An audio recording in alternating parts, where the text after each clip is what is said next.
Amis vouleurs, bonjour. Aujourd'hui, je suis avec Damien, des voleurs sartois.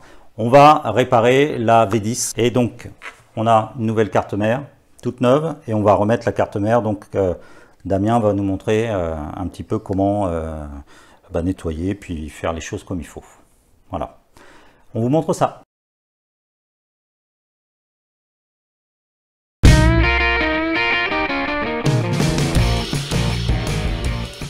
les wheelers sartois, bonjour. Donc on va effectuer un changement de pâte thermique, puisque à la base c'est une pâte thermique à base de céramique, pâte thermique blanche, qui a tendance à évacuer la chaleur mais à conserver la chaleur. Donc c'est vraiment pas l'idéal puisqu'elle sèche et ça finit forcément par faire chauffer la roue. Donc là, ce qu'on va faire, on va utiliser une pâte thermique, donc thermal grise, c'est à base de particules d'argent. Donc ça permet d'évacuer la chaleur bien mieux. On peut gagner jusqu'à 10-15 degrés réellement. Nous on le voit bien en informatique, donc là ça devrait être le même système. Donc ce qu'on va faire avant, c'est qu'on va venir bien nettoyer toute la surface. Surtout pas reposer de la pâte thermique par-dessus comme ça, parce que là, niveau chaleur, ça va être horrible. Donc ce qu'on va faire, on va utiliser de l'alcool. Vous pouvez prendre alcool à 70, 80, de la biseptine. Ça marche très bien.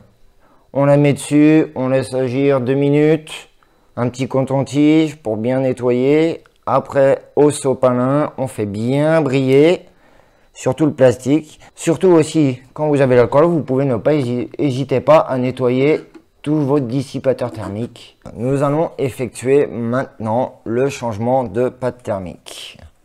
Donc, comme vous pouvez le voir, bon là je vais utiliser un petit tournevis, vous pouvez utiliser une pince à épiler. On vient retirer le petit pâte thermique en caoutchouc, comme vous voyez, qui est bien rempli de pâte thermique. Je viens le déposer dans le bol d'alcool, on laisse agir. Hop, ça va se décoller. En attendant, on va venir nettoyer la petite plaque, le petit dissipateur thermique. Donc on va prendre un coton-tige. On revient avec l'alcool. On imbibe, on n'hésite pas. Hop, on goûte. On vient poser gentiment. Surtout, on prend son temps. C'est assez minutieux. On laisse. Je vais prendre le dos et vous allez voir que quand je commence à gratter, bon là ça s'abîme pas. Vous pouvez venir enlever le surplus. Là, on va prendre un petit sopalin. On entoure autour de son doigt pour pas laisser de peluche. Hop, plusieurs fois. On n'hésite pas, ça prend un peu de temps effectivement. Il n'y a pas de magie. Et on reproduit de toute façon plusieurs fois jusqu'à bien nettoyer. Quand vous voyez que c'est un peu sec, n'hésitez pas à remettre de l'alcool. Vous travaillez au coton-tige et puis au sopalin, c'est très bien. Hop. Alors là, pour les petites ailettes, n'hésitez pas. Plusieurs fois, on appuie un peu en biais. Et ça vient tout seul. Vous voyez, on n'a pas l'impression, mais il y en a toujours. On essuie.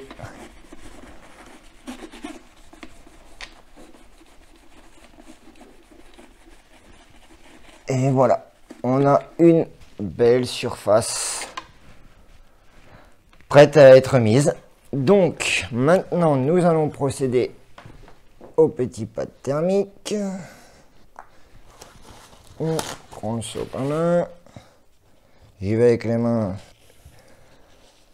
Hop. On l'étale. On n'hésite pas. On fait travailler. Parce que malheureusement là-dessus, c'est horrible. Donc on vient. On tire pas comme un fou parce que ça reste un petit bout de caoutchouc. On vient comme ça. d'abord à sec. Bon, je l'ai fait tremper, hein, bien sûr, c'est pour rendre la pâte thermique qui a durci plus molle. Il manquait un petit bout. Voilà. Là, ça devrait être bon. Hop. Voilà. Quand c'est bien, on vient remettre.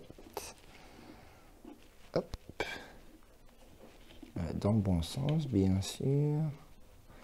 Donc, je pense, voilà. Tac.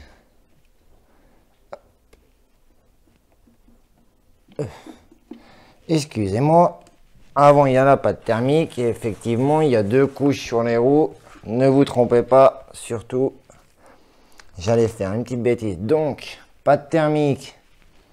On n'hésite pas. Une petite noisette. Donc, les pads, ils sont situés. Ouais, que je regarde bien où sont situés. C'est ça. C'est posé comme ça. D'accord. 2 par 2. Ok. On essaye au pire de se repérer à son plastique, c'est par 2. On met une toute petite noisette d'argent. On y va tout doucement. Voilà. Pas plus que ça. Hop. Soyez patient. C'est assez compliqué. On rebouge bien. Là, on va revenir mettre le petit caoutchouc par-dessus.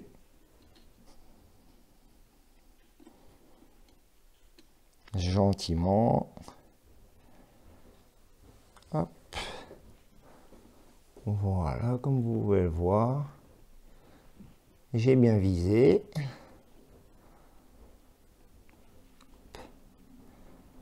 Voilà, surtout, on n'appuie pas plus que ça. Maintenant, on va refaire la même chose au même endroit sur les pads.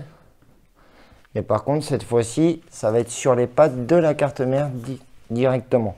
Pour bien sûr éviter que quand on la pose, on se gourde en droit. Donc là, c'est pareil, tout doucement. On n'hésite pas, même si on tremble, c'est pas compliqué à poser. Petite noisette, voilà. Petite noisette, pas trop. Surtout essayez de bien comme ça au centre. Cherchez pas à aller sur les bords, ça va se faire tout seul. Hop. Vous tamponnez et vient. Comme ça, on a une petite pointe en plein milieu. Hop. Voilà, comme vous pouvez le voir, c'est à base d'argent, hein, ça change tout de suite. Mais au niveau de la conduction de la chaleur, ça va vraiment vous changer la vie. Vous allez le ressentir. Hop, voilà. On est sur le bout. Et là, on va pouvoir venir gentiment poser la carte mère, revisser tranquillement. Surtout quand on manipule une carte mère, comme on peut avoir l'électricité statique, ne jamais la prendre à pleine main, et à pleine main sur les circuits, ça peut créer un court-circuit. On n'y pense pas, mais ça arrive assez souvent. Donc on manipule avec précaution, on prend vraiment son temps, on regarde où sont les visseries bien avant, on se repère. Là, je viens délicatement. Voilà, donc je sais que c'est un peu plus loin. Donc là, on va mettre en premier posé sur les 2 vis.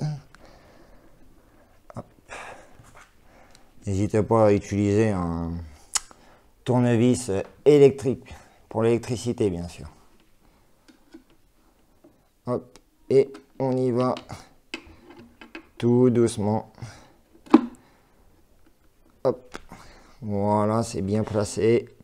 On en arrive maintenant à la visserie. Nous avons reposé la carte mère, bien disposée, tout est posé, on ne touche plus, surtout à cet endroit-là, pour pas faire glisser la pâte thermique partout. Donc là, on ne bouge plus. On va commencer par visser les 4 vis du bas. Le reste de la carte mère, on le fera après. C'est une question aussi d'équilibrage. Donc là, comme vous voyez, on a bien séparé. Surtout, pensez à faire ça bien séparé. Quelle vis va à quel endroit. Donc là, il y a une vis du milieu, mais c'est la même que le bas. N'hésitez pas à avoir un tournevis aimanté. Alors, je vais prendre la taille au-dessus. Super. Vous voyez, tournevis aimanté, au moins on est tranquille. On vient poser la vis. On la vise pas. On vient poser la deuxième. Le tout sans essayer de tout bouger. Troisième vis. Hop. Soyez extrêmement minutieux dans votre travail, c'est très très important. Parce qu'un travail bâclé, ça peut ne pas causer de problème au début, mais ça peut venir très vite. Donc là, n'hésitez pas. Hop. Voilà. Donc là, on a posé les 4 vis. On va commencer gentiment. De toute façon, vous allez voir, ça va commencer à faire des pressions. 2, 3, 4, 5, 6. Vous comptez à peu près, on n'est pas non plus... Tant qu'il n'y a pas de pression. 1, 2, 3, 4, 5, 6. 1, 2, 3, 4, 5, 6.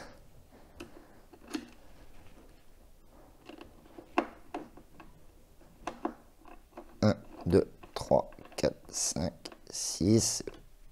Vous voyez, ça commence à serrer, je le sens. On y va. Tout est vraiment dans le ressenti, vous voyez. Là, j'ai pas dû y aller assez. Hop. On n'hésite pas. On va pas trop vite. On force pas. On laisse en fait la vis nous stopper. Vous voyez, sans forcer, je laisse la vis me stopper. Je laisse la vis me stopper. Vous voyez, on force pas. Bon, ouais, tremblote. Ça vous arrivera. Hop, vous voyez. Hop, voilà. Là, je donne le dernier coup de force. Donc voilà. Maintenant, on va mettre les derniers coups de vis. On force un peu. Là, c'est fini. Fini. Fini. On force pas plus, hein, surtout. Terminé. Voilà. Perfection, comme vous pouvez voir. Il y a très peu de pâte thermique qui déborde. Même si vous en avez qui débordent, c'est pas dramatique. Mais là, très peu. Là, c'est un travail propre. Vous pouvez regarder d'origine. En général, votre pâte blanche, elle arrive partout. Elle déborde, elle est dégueulasse. Parce que voilà, l'usine, c'est fait par une machine. Paf, paf, paf, dépâté. On colle, terminé, au revoir. Donc, on va finir de remettre les dernières vis. Il faut savoir que dans les noirs, surtout, vous ne vous trompez pas, il y a 5 noirs. Donc la 5e, c'est celle du milieu. De toute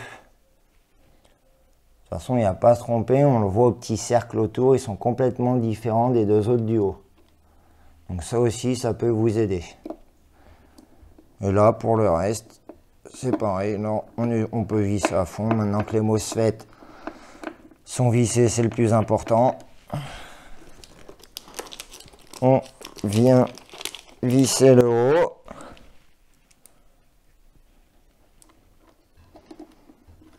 Alors, je ne sais pas si vous pouvez vérifier la température sur votre trou. Je pense que oui, avec votre appli. Oui, c'est possible. Voilà, super, ça c'est génial.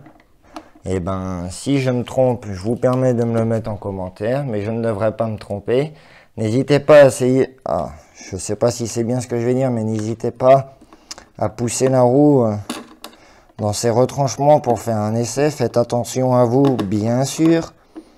Mais regardez la température quand elle arrive dans le bip. Et faites-moi un retour. Et logiquement, il devrait y avoir sur 10 degrés de différence. Nous, en informatique, on arrive à atteindre 20 degrés de différence. Après, ça peut être différent, je ne sais pas, peut-être qu'une roue. Mais c'est sûr que vous allez gagner en température et vous allez le voir de suite. Donc, maintenant, on vient de tout remonter. Donc, on va s'attaquer au câblage. En tout premier, comme vous voyez, on en a un grand là qui sort avec une petite attache noire. C'est celui-là qui va au tout premier connecteur. On y va. Le deuxième, vous regardez bien, il vous reste plus que 3 câbles, donc c'est le plus petit. Il est tout seul, il n'y en a pas d'autres. On ne peut pas se tromper. On suit.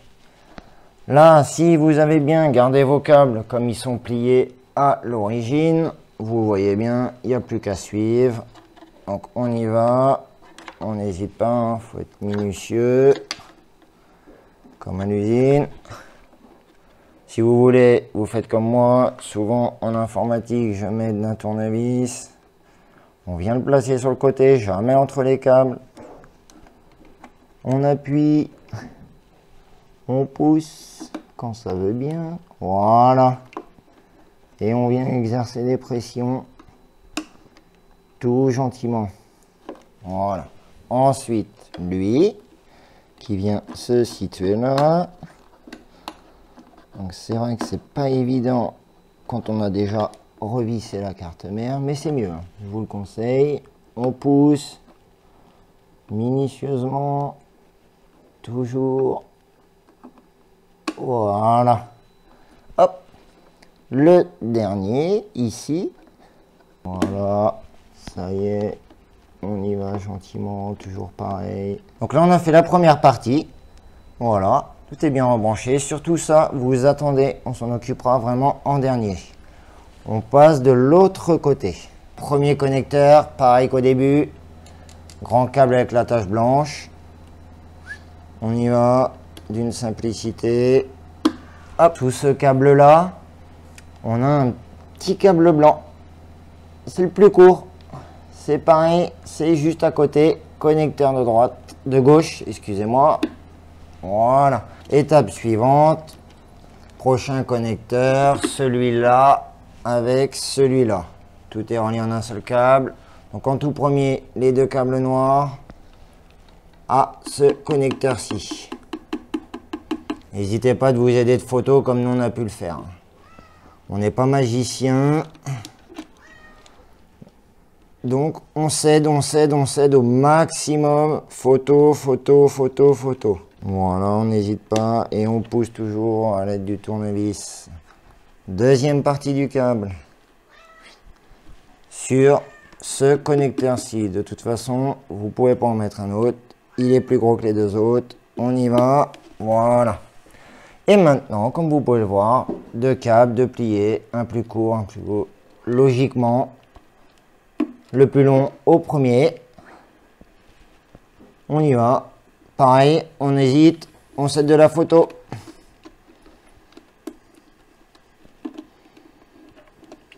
Voilà, une fois qu'on sent qu'on est dedans, on n'hésite pas, tournevis, gentiment, on force jamais. On n'hésite pas, s'il faut plier un peu, bien sûr, tout toujours minutieusement. On appuie. Ça rentre, terminé. Donc pareil, hein, pas trop près bien sûr. On regarde bien qu'on fait pas de bêtises. C'est carré en bas, c'est carré en bas. On y va.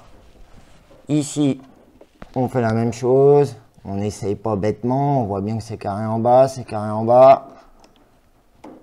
On enclenche un petit peu de force. Voilà. C'est reparti. On va maintenant du coup arriver au branchement du moteur, le plus important. Donc, logiquement, on commence d'abord par le petit câble qu'on vient mettre en tout premier. On ne branche pas le moteur avant. Ouais. Petite hésitation, hein, faut pas... Bon. Voilà. Hop. N'hésitez pas à vous y reprendre plusieurs fois. Il vaut mieux pour ne pas faire de bêtises. Donc là, vous voyez bien, on repère la petite encoche. Petite encoche. Bon, ils ont été sympathiques à l'usine, c'est qu'ils l'ont mis un peu à l'envers, donc il va falloir que vous venez travailler votre fil. Comme ceci. N'hésitez pas. Hop, on enclenche. Et voilà. Tout est remonté, comme vous pouvez bien observer. Il n'y a pas de câble qui traîne débranché. Tout est bien branché. Hop, voilà. Travail propre, comme vous pouvez observer. Pas de débordement de pâte thermique. Voilà, je suis assez satisfait du remontage. Donc voilà, je pense avoir tout dit. Donc, n'hésitez pas à commenter et à nous dire ce que vous en pensez. Merci à vous.